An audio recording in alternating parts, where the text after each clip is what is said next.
কেন্দ্র করে সাতপন্থীরা তাবলিগ জামাতের অন্য একটি অংশের উপর হামলা করে। তাদের বিচার হবে ইনশাআল্লাহ, বিচার আল্লাহর জমিনেও হবে, জাহের জমিনেও হবে। আসসালামু আলাইকুম দর্শক, আমি আগেই বলেছিলাম এই সাত নেতারা সব হচ্ছে আওয়ামী লীগের দোসর। আপনারা তো আমার কথা বিশ্বাস করেন নাই দর্শক, আজকে প্রমাণ সহকারে আপনাদের কাছে এসেছি দর্শক, সেই ভিডিওটা আপনারা দেখতে পাবেন। এবং দর্শক এই মুয়াজ বিন নূরের চোরে চোরে মাস্তাতো ভাই ইরতেজার গোপন ভিডিও আমাদের কাছে এসে পৌঁছেছে দর্শক, যে ভিডিওটা আপনারা দেখতে পাবেন। সাথে সাথে দর্শক সাত গ্রুপের সকল ভণ্ডামি শেষ করে দিল ধর্মমন্ত্রী। দর্শক ধর্মমন্ত্রী কি বলেছে সেটা আপনারা দেখতে পাবেন, তার দর্শক সম্পূর্ণ দেখবেন এবং বেশি বেশি শেয়ার করে অন্যকে দেখার সুযোগ করে দিবেন। দর্শক ধর্মমন্ত্রী ভিডিওটা দেখার আগে চলুন আমরা দেখে আসি এই ইরতেজার কর্মকাণ্ড নিয়ে একটি গুরুত্বপূর্ণ প্রতিবেদন।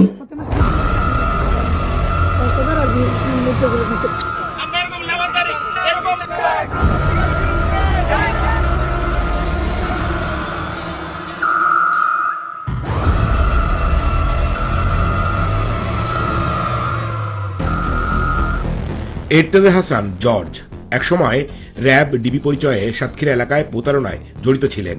জেলও খেটেছেন সেই ইরতেজা গত 15 বছরে আওয়ামী লীগের ধর্ম বিষয়ক উপকমিটির সদস্য হয়েছে, সাতক্ষীরা জেলা আওয়ামী লীগের সহসভাপতি এবং ভোরের পাতা পত্রিকার সম্পাদক বাগিয়ে নিয়েছে সিআইপি পদ। এর বাইরেও তার আরও একটি বিশেষ পরিচয় আপাদমস্তক বাটপার, প্রতারণা, জালিয়াতি, নারী কেলেঙ্কারির অভিযোগে জেলও খেটেছেন। ভোরের পাতা নামে একটি পত্রিকা খুলে মানুষকে ব্ল্যাকমেইল করে অর্থ আদায় করে আসছেন ইরতেজা। আওয়ামী লীগের এই প্রভাবশালী নেতা ইরতেজার সেকেন্ড হোম মালয়েশিয়ায় কোটি কোটি টাকা বিদেশে পাচার করেছেন। প্রতারণা, জালিয়াতি, মানুষ ঠকানোর এক প্রতিষ্ঠানে পরিণত হয়েছে ইরতেজা। কাকরাইল মসজিদের অর্থ আত্মসাৎ এবং তাবলিগ জামাতের অর্থ লোপাটের অভিযোগ আছে ইরতেজার বিরুদ্ধে। 2018 সালে বিশ্ব ইস্তেমার মাঠে আধিপত্য বিস্তারকে কেন্দ্র করে সাতপন্থীরা তাবলিগ জামাতের অন্য একটি অংশের উপর হামলা করে, সংঘর্ষ হয়। ওই সংঘর্ষের অন্যতম মাস্টারমাইন্ড তাবলিগ জামাতের কথিত মুরব্বী ইরতেজা। বহু বিয়ে করা ইরতেজা ফ্ল্যাট ভাড়া নিয়েছিলেন সঙ্গীত শিল্পী ইভা রহমানের কাছ থেকে। কৌশলে সেই ফ্ল্যাট এবং ইভা রহমানের গাড়ি দখল করে নেন। আওয়ামী লীগ পতনের আগে ইভা রহমান মুখ না খুললেও পরে ইভা রহমান জানিয়েছেন তার ভবনের একটি ফ্লোর, প্রাডো গাড়ি এবং সঞ্চয়পত্রের টাকা হাতিয়ে নেয় ইরতেজা। প্রভাবশালীদের নাম ভাঙিয়ে ভয় দেখিয়েছেন ইভা রহমানকে। গুলশানে আমার যে 10তলা বিল্ডিংটা আছে, সেই 10তলা বিল্ডিং এর দোতলার যে ফ্লোরটা সে জোরপূর্বক আমার কাছ থেকে দখল নিয়ে নেয়। শুধু তাই না, আমার প্রাডো একটা গাড়ি ছিল, সেই গাড়িটাও সে জোরপূর্বক নিয়ে নেয় এবং জোরপূর্বক সে আমার কাছ থেকে আমার সিআরবি একটা কার্ড ছিল, সেই সিআরবি কার্ডটাকেও সে বিক্রি করায়, সেই টাকাটাও সে নেয়। শুধু এই মামলার ভয় দেখিয়ে বিভিন্ন রকমের বিভিন্ন বড় বড় লোকজনদের কথা বলে, শামীম ওসমান কখনো বলতো, আরো অনেক বড় বড় যারা আওয়ামী লীগের নেতারা আছেন তাদের বিভিন্ন নানক, ওনাদের নামের ভয় দেখিয়ে আমার কাছ থেকে আমার সঞ্চয়পত্র, আমার এফডিআর, আমার গচ্ছিত আমার কিছু স্বর্ণ অলংকার, এই সমস্ত জিনিসও আমি তাকে দেই। দেশে বিদেশে শত শত কোটি টাকার মালিক ইরতেজা এবং তার পরিবারের সদস্যরা। প্রতারণা, জালিয়াতি, ব্ল্যাকমেইলিং, মানুষ ঠকানোর কারিগর ইরতেজা তার আয়কর নথিতে বিপুল পরিমাণ সম্পাদিত তথ্য গোপন করেছেন। তার কয়েক বছরের আয়কর নথি এসেছে আমাদের হাতে। 2022-23 সালে আয়কর নথিতে ইরতেজা মোট সম্পদের পরিমাণ ছিল 5 কোটি টাকার মতন। ঢাকায় 2টি ফ্ল্যাট এবং স্থাবর একটি জমির তথ্য আয়করে দিয়েছেন। দেশের বিভিন্ন জায়গায় ইরতেজা হাসানের কয়েকশো বিঘা জমি আছে। গাজীপুরের পুবাইলে 105 শতক, মুন্সিগঞ্জের মাওয়া এলাকায় 100 শতক, সাভারে 314 শতক, আশুলিয়ায় 166 শতক, জোয়ারসাহারা এলাকায় 5 শতক জমি। এই তালিকা ছাড়া দেশের বিভিন্ন জায়গায় ইরতেজা এবং তার পরিবারের সদস্যদের নামে বেনামে সম্পদ গড়েছে। এসব সম্পদের তথ্য আয়কর নথিতে উল্লেখ করেনি, কারণ অবৈধভাবে উপার্জিত অর্থে বিনিয়োগ করা সম্পদ এগুলো। মিরপুর এলাকায় ইরতেজার বর্তমান ড্রাইভার রবিউল এবং সাবেক ড্রাইভার মানিকের নামে বেশ কয়েকটি দোকান কিনেছে এই ইরতেজা। ভাসানটেক এলাকায় ইরতেজার আরো একটি ফ্ল্যাটের সন্ধান মিলেছে, যেটির কথা উল্লেখ নেই ইরতেজার আয়কর ফাইলে। ভাইকে থাকতে দিয়েছেন ওই ফ্ল্যাটে। এছাড়াও ঢাকা ও সাতক্ষীরায় নামে বেনামে জমি কিনেছেন, আওয়ামী লীগের ভয় দেখিয়ে দখলও করেছেন। ব্যাংকের কিস্তির টাকা পরিশোধ করেন না, অনেক মানুষের কাছ থেকে টাকা ধার নিয়ে পরিশোধ করেনি। থানায় জিডি মামলাও আছে। উল্টো পাওনাদারকে হত্যার হুমকি দেন। মাঝে মধ্যে ইরতেজা মসজিদের ইমামতিও করেন। চলুন ইরতেজার মুখের ভাষা শুনে নেই।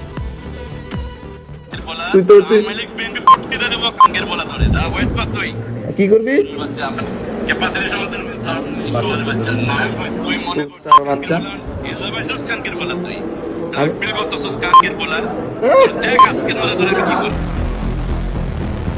50 কোটি টাকা মূল্যের 5 বিঘা জমির জাল দলিল বানিয়ে জালিয়াতির কারণে এশিয়ান গ্রুপের করা মামলায় জেলে যেতে হয়েছিল এর্তেজাকে।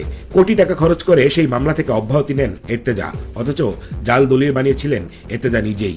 সঙ্গীতশিল্পী ইভা রহমানের উপর মামলার ভয় দেখিয়ে 5.5 কোটি টাকা হাতিয়ে নিয়েছে এর্তেজা। কোন একটি মামলা মেটানোর জন্য ইভা রহমানের কাছ থেকে 70 লাখ টাকা দাবি করার সময় এর্তেজা জানান তার বিরুদ্ধে হওয়া মামলা নিষ্পত্তিতে তার খরচ হয়েছে প্রায় কোটি টাকা। মানে গাড়ি টাড়ি সবকিছু তো ভাই করলাম, এখন যেটা হয়েছে কি লোনে পড়ে গেছি অনেক অন প্রসেস এবং হয়ে গেছে, ওইটা আমি সার্টিফাইড কপি দিয়ে দিচ্ছি। কিন্তু ভাইয়া মানে 70 লাখ মানে বিশাল একটা অ্যামাউন্ট আমার জন্য। এখন ভাইয়া আমার যে ওই সময় আমি এখন না ভাইয়া দেয়ালে পিঠ থেকে গেছে সত্যি কথা। 420-406 এর একটা মামলা, যেখানে জমিটা আমিও কিনি নাই, আমি বিক্রিও করি নাই, আমি এটা সাক্ষী ছিলাম। আদৌ আমি সাক্ষী ছিলাম না কিন্তু আপা, কিন্তু মানুষটাকে আমি আমার নিজেরও মানে আমি তখন তো বাইরে না, আমার তো কেউ কমিউনিকেশনে নাই। আপনি কত টাকা খরচ হয়েছে না ফয়সাল জানি, 90 থেকে 1 কোটি টাকা আমার গেছে। শুধু ফ্ল্যাট প্লট জমি জালিয়াতের মাধ্যমে দখল করেন এর্তেজা তেমনটা নয়, বাটপাড়ির সব ডিপার্টমেন্টেই কৃতিত্বের স্বাক্ষর রেখেছেন কথিত ধর্ম ব্যবসায়ী এর্তেজা। ছবির যে প্রাডো গাড়িটি দেখছেন সেটি ব্যবহার করতেন এর্তেজা, তবে এই গাড়ির মালিক তিনি নন। ব্যবহারের জন্য চেয়ে এনে এই গাড়িটি আর তার প্রকৃত মালিককে ফেরত দেননি এর্তেজা। নিজে মালিক না হয়েও গাড়িটি পরে বিক্রি করে দিয়েছিলেন। সেই বিক্রির চুক্তিনামাও করাপশন মিডিয়া সংগ্রহ করেছে। পত্রিকায় ভুয়া আবাসন কোম্পানির নাম দিয়ে বিজ্ঞাপন দিয়েছিলেন এর্তেজা।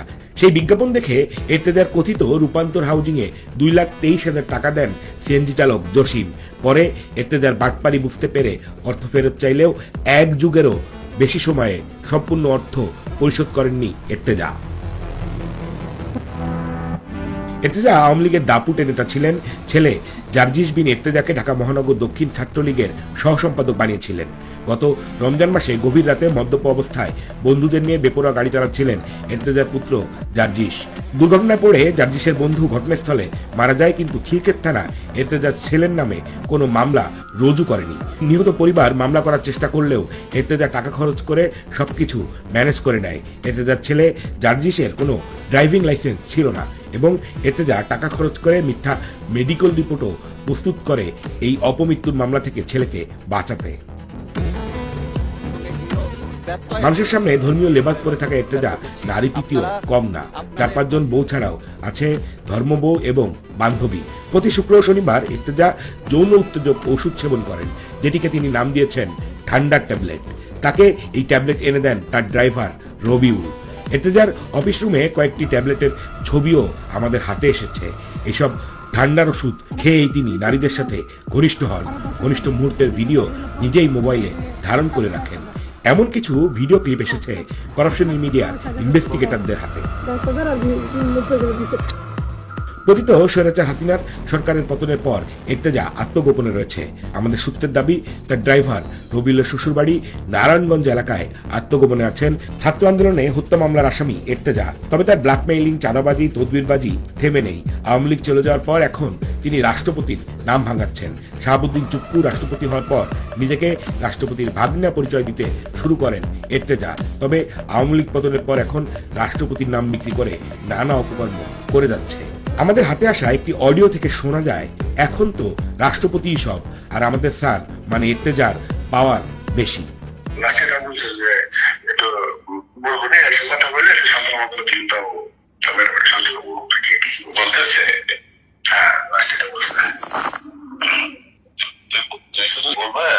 এখন তো রাষ্ট্রপতির হাতেই সব, আর আপনারা এত টেনশন করলে হবে, এখন তো স্যারের সবচেয়ে পাওয়ার বেশি। 3 বছর আগে এই ব্ল্যাকমেলার সম্পাদক এর্তেজা হাসানের অপকর্ম লুচুপানা তুলে ধরেছিল করাপশন মিডিয়া। সে সময় করাপশন মিডিয়ার উপর নিষেধাজ্ঞা চেয়ে দেশের হাইকোর্টে রিট করেছিল এর্তেজা।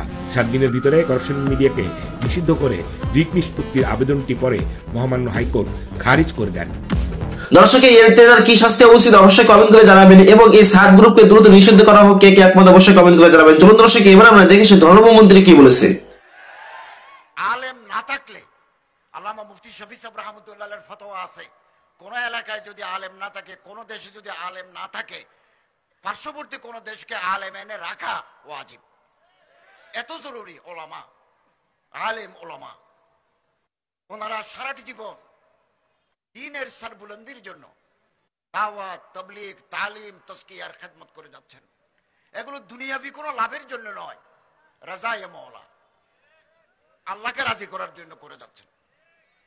বহু ওলামায়ে কেরাম আপনি পাবেন হিন্দুস্তান, পাকিস্তান, এশিয়া উপমহাদেশে, যারা কেবল আল্লাহকে রাজি করার জন্য, কোথায় বেতন, কোথায় কি, কিচ্ছু ছাড়া তারা দিনের মেহনত করে গেছেন। হযরত আল্লামা আশরাফ আলী থানভী রাহমাতুল্লাহ আলাইহি, শেখুল ইসলাম আল্লামা হোসেন আহমদ মাদানী রাহমাতুল্লাহ আলাইহির জীবন আমাদের জন্য উজ্জ্বল আলোকবর্তিকা। এবং ওলামাদের সম্মিলিত জামাত সব সময় আমরা দেখেছি জাতির দুর্দিনে তারা ময়দানে থাকেন, অতীতেও ছিলেন, এখনো আছেন, আগামী দিনেও থাকবেন। এবং সব সময় যুক্তি, প্রজ্ঞা, আইনের প্রতি তারা শ্রদ্ধাশীল ছিলেন এবং জাতির রাহবরের ভূমিকা তারা পালন করেছেন, এখনো তারা করে যাচ্ছেন। এবং সব সময় ওনাদের সহিষ্ণুতা, ওনাদের প্রজ্ঞা জাতিকে পথ নির্দেশনা দিয়েছে, এখনো দিচ্ছে, আগামী দিনেও তারা এরকম প্রজ্ঞার পরিচয় দিবেন, জাতি সেটা প্রত্যাশা করে। অতএব আমাদের দায়িত্ব হচ্ছে আলেম ওলামাদের ইতাআত করা, আলেম ওলামাদের কথা মেনে চলা, আলেম ওলামাদের নকশকদম মতে চলা। এবং ইনশাআল্লাহ আজিজ, এই দেশে যারা মানুষ খুন করেছে, গুম করেছে, আয়নাঘরে বন্দী করে রেখেছে এবং মিথ্যা মামলা দিয়েছে, তাদের বিচার হবে ইনশাআল্লাহ। বিচার আল্লাহর জমিনেও হবে, জের জমিনেও হবে, আখিরাতেও হবে। দুনিয়াতে তো হবেই, আখিরাতেও হবে। আমরা কোন অপরাধীকে ছাড় দেব না। যারা সত্যিকারের অপরাধী, কালপ্রিট, যারা ফৌজদারি অপরাধে জড়িত, তাদেরকে আইনের আওতায় আনতে সরকার প্রতিশ্রুতিবদ্ধ। আপনারা জানেন আমরা অত্যন্ত নাজুক পরিস্থিতিতে দেশের দায়িত্ব নিয়েছি। 5 মাস চলমান। আমরা ইতিমধ্যে, আপনি 16 বছরের জঞ্জাল একদিনে পরিষ্কার করতে পারবেন না। এটা সেটআপ আছে, এটা বহুদিনের সেটআপ। এই সেটআপকে শুদ্ধ করতে সময়ের প্রয়োজন, কিন্তু আমাদের হাতে বেশি সময় নাই। আমাদের প্রধান উপদেষ্টা মহোদয় ঘোষণা করেছেন 25 সালের শেষে অথবা 26 সালের প্রথম অর্ধে আমরা একটা নির্বাচন দেব। যে নির্বাচন দেশে ছিল না, 15 বছর এদেশে নির্বাচন ছিল না। নির্বাচন ছিল ব্লেটেন্ট, নির্বাচন ছিল প্রহসন, নির্বাচনের প্রতি জনগণের কোনো আকর্ষণও ছিল না। Police officer, presiding officer, assistant presiding officer, গভর্নমেন্টের ল এনফোর্সিং এজেন্সি কেন্দ্রে বসে আছেন, ভোটার নাই। আমরা এইবার ইনশাআল্লাহ আজিজ এমন এক নির্বাচন জাতিকে উপহার দিতে চাই, যেখানে একজন ভোটার তার পছন্দের প্রার্থীকে ভোট দিতে পারবেন। যারাই ভোট পাবেন, যারা ম্যান্ডেট প্রাপ্ত হবেন, আমরা তাদের কাছে ক্ষমতা হস্তান্তর করব। আমরা চলে যাব। এই অল্প সময়ের ভিতরে আমরা কিছু সংস্কারে হাত দিয়েছি, সংস্কারও চলমান। নির্বাচন কমিশন গঠিত হয়েছে, চিফ ইলেকশন কমিশনার বৃন্দ দায়িত্ব বুঝে নিয়েছেন। ভোটার লিস্ট হালনাগাদ শুরু হয়েছে, সীমানা ঠিক করতে হবে। তারপরে নির্বাচন কমিশনার এবং চিফ অ্যাডভাইজার মহোদয় তারিখ ঘোষণা করবেন, সেই তারিখে জাতীয় নির্বাচন হবে। জনগণের ম্যান, আমি আপনাদের খেদমতে আবেদন করব, এখন উপদেষ্টা পরিষদে, মন্ত্রী পরিষদে আমি একজন মাদ্রাসার ছাত্র। আপনারা জনগণের কাছে যান, কানেক্টিভিটি উইথ দি পিপল বাড়ান, জনগণের সম্পৃক্ততা বাড়ান। আমাদের ওয়াজ শোনার জন্য মানুষ আসে, গরম বক্তৃতা শোনার জন্য মানুষ আসে। ভোট অতীতে আমাদের দেয় নাই। কেন দেয় নাই ভোট? ওয়াজ শুনতে আসে, লক্ষ লক্ষ মানুষ আমাদের জমায়েত কথা শুনতে চায়, কিন্তু ভোট দিতে বললে আমাকে দেয় না। অতীতের 53 বছরের ইতিহাস খুঁজে দেখেন আমাদের পার্সেন্টেজ কত। অতএব আমি অনুরোধ করব, আলেম ওলামাদেরকে জনগণের পাশে দাঁড়াতে হবে। দাঁড়াচ্ছেন আলহামদুলিল্লাহ, আরো বেশি জনসম্পৃক্ততা বাড়াতে হবে। অন্তত পক্ষে 30 জন আলেম যদি পার্লামেন্টের মেম্বার হয়, পার্লামেন্টের চেহারা বদলে যাবে। একজন জোনায়েত আল হাবিব সাহেবকে যদি পার্লামেন্টে নিতে পারে, মাহমুদুল হক সাহেবকে যদি নিতে পারে, চিত্র বদলে যাবে। অতএব please go to the people, জনগণের কাছে যান, জনগণের নার পালস ধরেন। মৌলানা শহীদুল ইসলাম সাহেব পার্লামেন্টের মেম্বার ছিলেন নড়াইল থেকে। আসুন আমরা জনগণের সাথে মিশি, জনগণের সুখ দুঃখের ভাগী হই। আমি আশা করি হয়তো আগামী 1.5-2 বছর পরে নয়, আরো পরে হয়তো আলেমরা যদি জনগণের সাথে আছেন, আলেমদের সাথে, আলেমদের মূল শক্তি হচ্ছে দেশের জনগণ। কারণ কওমি মাদ্রাসাগুলো জনগণের সহায়তা আল্লাহর রহমতে পরিচালিত হয়, অর্থাৎ পাবলিক কানেক্টিভিটি ওনাদের আগে থেকেই আছে। এটা একটু বেগবান করতে হবে। আমি আশা করি, আমার প্রত্যাশা, ততদিন আমরা দুনিয়াতে বেঁচে থাকবো কিনা জানি না, এই দেশ একদিন আলেম এবং ইসলামপন্থীরা রাষ্ট্র পরিচালনা করবে। দর্শক, ধর্মমন্দির কতগুলো আপনাদের কাছে কেমন লেগেছে অবশ্যই কমেন্ট করে জানাবেন। আজকে ভিডিও পর্যন্ত, ভিডিওটি ভালো লাগলে লাইক দিবেন এবং বেশি বেশি শেয়ার করুন। শুরু করে দেবেন। আসসালামু আলাইকুম।